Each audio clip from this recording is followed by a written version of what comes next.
Magandang hapon na naman sa inyo mga suki namin tagapakinig. Narito na naman po ang inyong lingkod, Kuya Peles, at ako pong muli ay inyong makakasama sa loob ng kalahating oras. At kasama pa rin natin mga kaibigan ang ating mga artista sa radyo na siyang nagbibigay buhay sa ating mga napipiling liham sa araw-araw. At ang liham nating napili mga kaibigan ay galing sa isa nating masugid na taga-subaybay. At siya po ay itago lamang natin sa pangalang Joshua. Benong basahin na natin ang liham ni Joshua. Dear Kuya Peles, isa po ako sa mga suki ninyong taga-pakinig sa inyong malawakang programa sa radyo. At may aral din po akong natututunan sa buhay.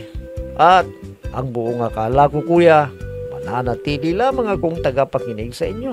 Yun pala, isa na rin po ko kuyang hihingi ng payo. Itago na lamang po ninyo ako sa pangalang Joshua, 27 taong gulang. At ang problema ko, Kuya, ay ang tungkol sa aking kinakasama. Para malinaw sa inyo, ganito po nagumpisa ang aking problema, Kuya Peles.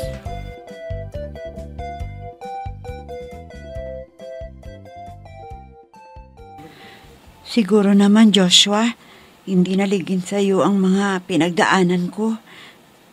Alam ko, Marie. Pero hindi na mahalaga yun sa akin. Hindi ganun kadali yun, Joshua. Naiintindihan kita. Wala kang dapat na alalahanin. Marami nang nagsabi sa akin yan, pero wala eh. Pero ibahin mo ako, Marie.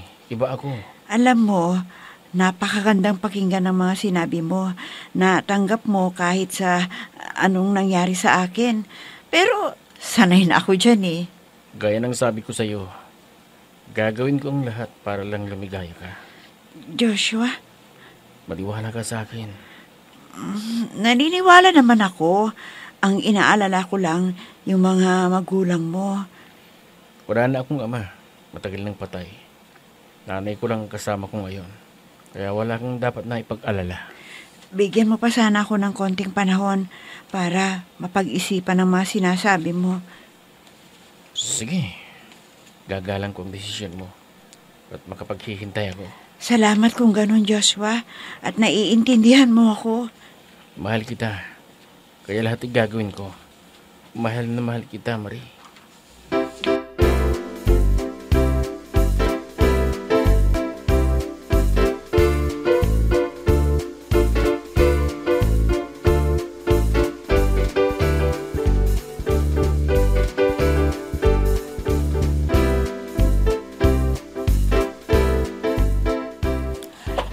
Ay, alam mo anak, hindi kita pinakikialaman sa anumang gustuhin mo. Pero sana naman, piliin mong mabuti ang babaeng kakasamahin mo. Inay, mahal ko po si Marie. Nandun na ako, pero kilala mo naman siya siguro. Dahil taga dito din siya sa atin. Inay, hindi na importante ang pinagdaanan ng isang babae. Ang importante sa akin, mahal ko siya. Alam ko, pero ilang lalaki na ang pinagdaanan niya.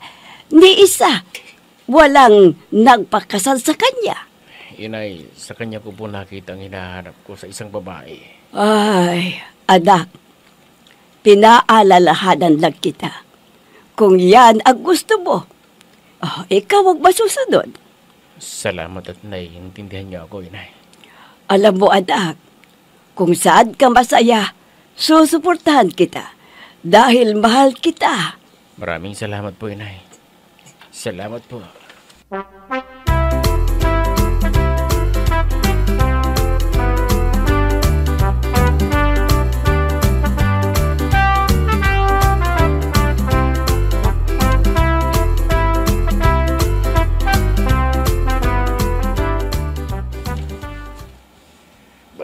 Tama yung ginawa mo, anak. May ipinagtapat mo na ang lahat sa'yo para wala ng problema. Opo, Itay. Dahil ayokong lokohin si Joshua. Dahil mahal ko na rin siya.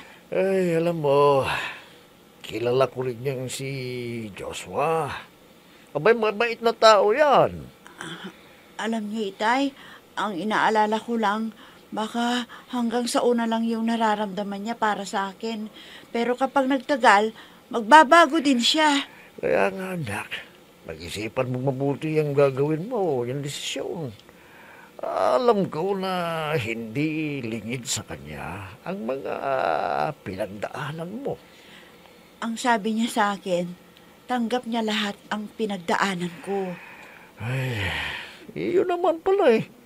Kaya lang, may mga lalaki na hanggang pangako lang at hanggang sa una lang. Kaya mag-ingat ka pa rin. Tay, anong gagawin ko ngayon? Anak, ikaw pa rin ang masusunod. Kung ano yung nararamdaman mo dyan sa puso mo, yun ang sundin mo. Hindi kita pakikialaman. Maraming salamat po, Itay. At naiintindihan niyo ang aking damdamin. Ay, nako, gaya ng sabi ko sa iyo, ikaw ang karapatan na magdesisyon para sa sarili mo. At hindi ako mangingialam. Sige po, Itay. Salamat po ulit.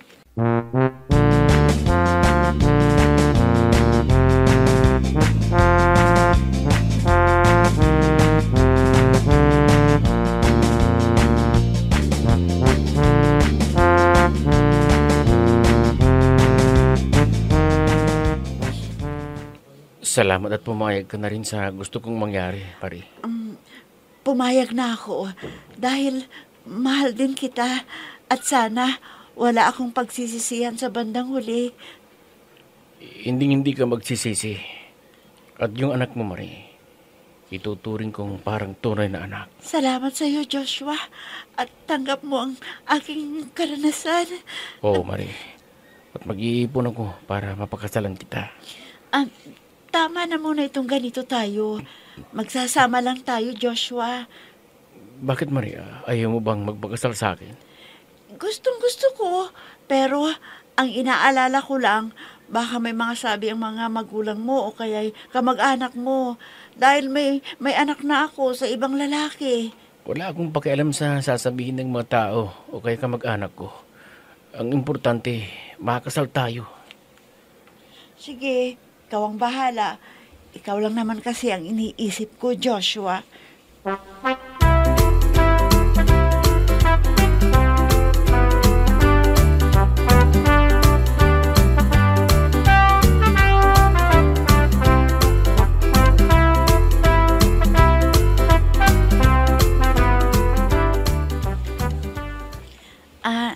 Tita, aalis muna ako ha. At may sasabihin lang po ako kina Itay. Ay, dako. Bakit tita ang tawag sa akin? Idayda lang. Nahihiya po ako sa inyo eh. Dako. Gayon ka pa nahihiya. Nagsasama na kayo ng anak ko. Sige po, Inay. Kayo ang bahala. Ay, teka. Alam ba niya na pupunta ka sa inyo gayon? Hindi nga po eh. Hindi ko nasabi kanina nang nandito pa siya. Sige. At ako na ang bahalang magsabi sa kanya pagdating niya mamaya. Salamat po, Inay. Teka. Matatagalan ka ba doon sa inyo? Hindi ko pa alam, Inay, kasi dumating yung pinsan ko galing Hong Kong. Baka masarapan kami ng kwentuhan. Sige po, Inay. Aalis na po ako. Sige. Mag-ingat ka dyan, ha? Mag-ingat ka.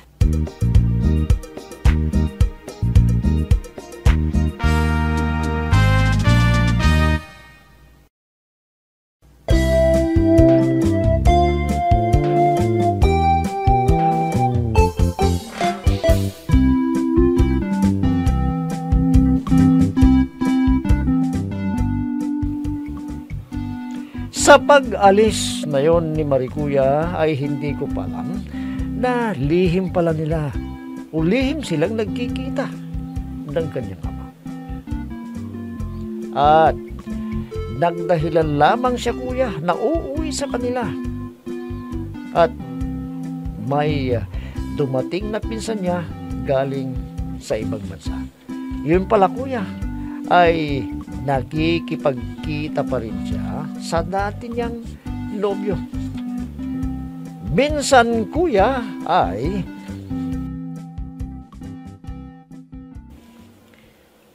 ano, wala bang nakasun sa'yo, ha, Marie? Wala. Ano ba talagang plano mo, ha? Gusto ko sana magsama na tayo Kasama yung anak natin. Mas lalong magulo ang buhay ko ngayon dahil sa gusto mong mangyari. Dapat lang magsama tayo May anak tayo, Marie. Pero nung una, tinalikuran mo ako. Ang akala ko, tuluyan mo na kaming pababayaan ng anak mo Pwede pa naman yun. May malaki lang problema nun na kinharap. Kaya, ngayon lang kita nakausap.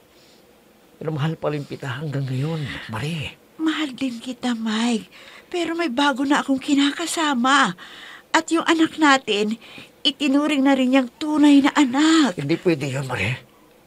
Ako ang tunay naman ng anak mo.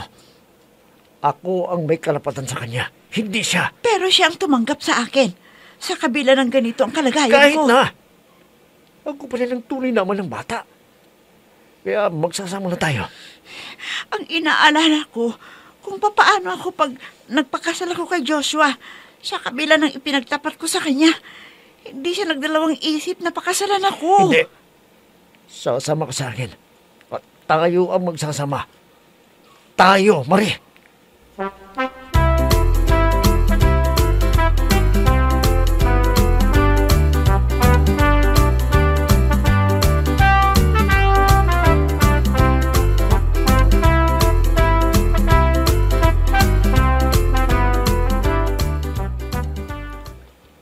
Anong sinabi ninyo, inay?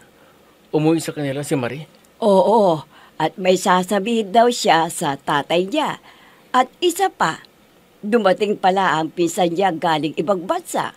Baka daw matagalan daw siya. Si baby, inay, pinaggatas niyo na ba? Oo, kanina pa. Hayaan mo. At hindi naman dumedede sa nanay niya Pero anong oras na, inay? Dapat kayo na pa siya nandito. Yun na nga nag-aalala na rin ako. Dapat sana, nandito na yan. Kanina pa sana. Ano kaya, inay, kung susundan ko na siya sa kanila, baka may masamang nangyari sa kanya. Naku, Diyos ko. Huwag naman sana, anak. Nasaan na kaya siya? Hindi ko rin siya makontak sa cellphone niya, inay. Baka naman nalubat ang cellphone niya, anak. Kaya hindi mo siya makontak. Inay, pupuntahan ko na siya sa kanila para makasiguro ako kung nandun nga siya.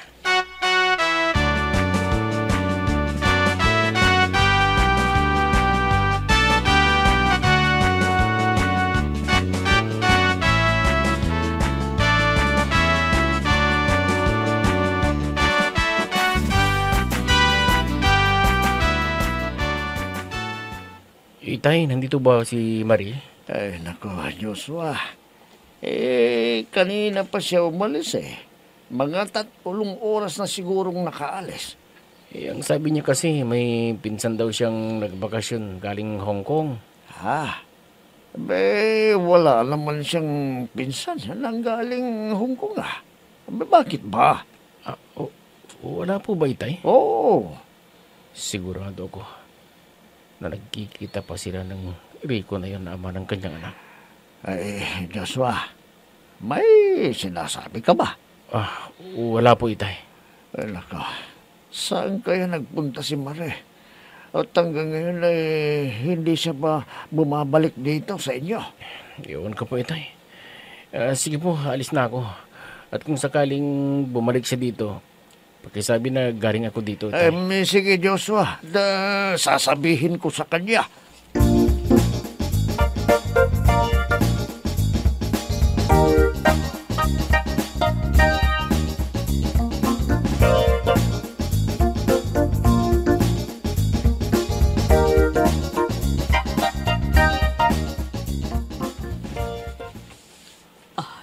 Ano, anak? Asan ba? Nandun ba siya sa kanila? Ang sabi ng tatay niya, galing nga siya doon. Pero mga 3 oras na siyang nagpaalam na uuwin daw siya. Dako, anak. Ito dagaba ang sinasabi ko eh. Inay, may hinala din ako na baka nakikipagkita pa rin siya sa dati niyang nobyo na ama ng kanyang anak. Anong gagawin mo ngayon kung totoo yung hinala mo? Wala namang problema sa akin yun, inay. Basta sabihin lang niya ang totoo. Kahit masakit, tatanggapin ko. Talagang hindi mapagkakatiwalaan, anak. Hindi ko rin siya masisisi, inay. Dahil ako lang naman ang mapilit na magsama kami. Pero masakit pa rin, inay. Anong gagawin ko ngayon? Mahal ko siya. Pero anong gagawin ko, inay? Ano?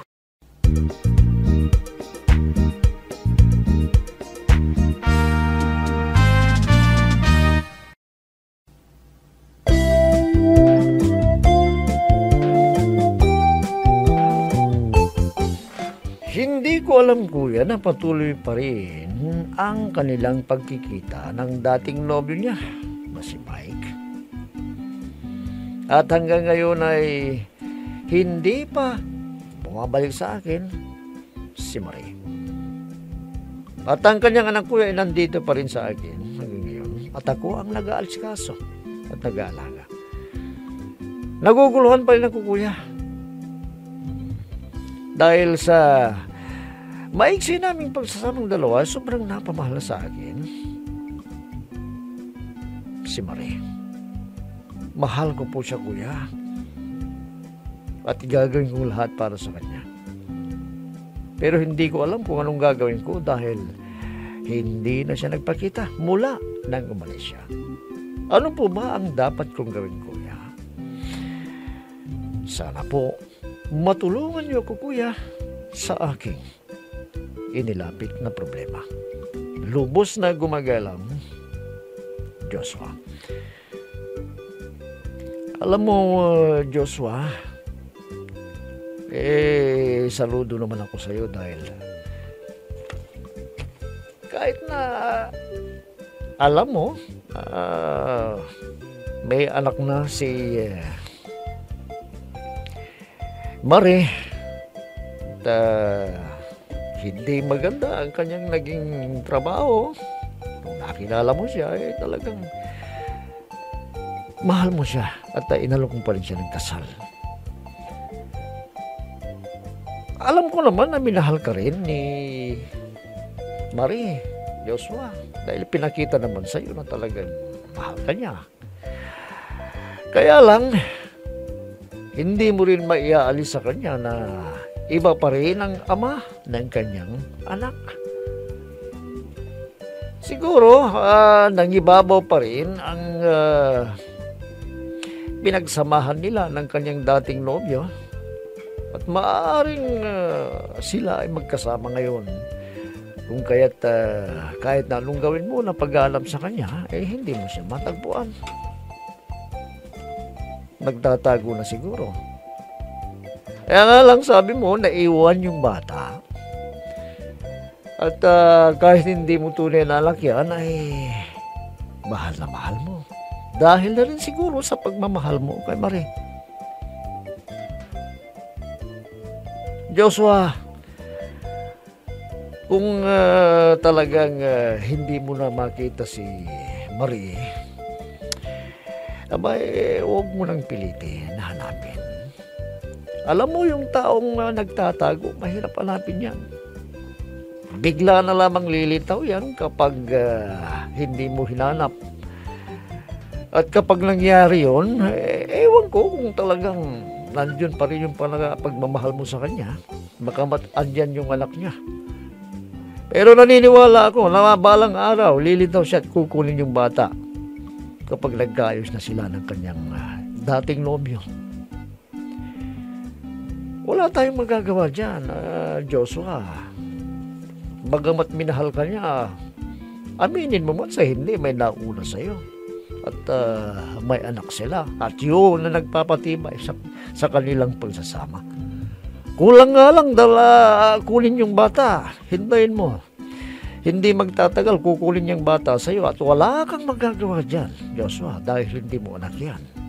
Bagamat ikaw ang nag-alaga, ngayon, wala kang magagawa dahil hindi nyo naman anak ng dalawa yun eh. Anak nila ng kanyang dating nobyo. Kaya magpasalamat ka kung isang araw lilitaw siya at bumalik siya sa iyo. At ewan ko kung talagang hindi pa rin nagbago yung pagmamahal mo sa kanya. Kaya Joshua, hintayin mo na lang kung kailan siya babalik sa iyo. At baka sakali na kung bumalik siya sa iyo ay talagang hindi na siya aalis. Yun ang hintayin mo. At wala tayong magagawa kung talagang hindi siya para sa iyo. At magpasalamat ka na lang kung sakali na magbabalik siya. Yan na lang siguro masasabi ko sa iyo, Joshua. At kahit papaano ay napayuhan kita sa iyong inilapit na problema. Bueno mga kaibigan, hanggang bukas na muli sa ganito ring oras at timpilan, inyo pong abangan at pakinggan ang programang Peles at your service.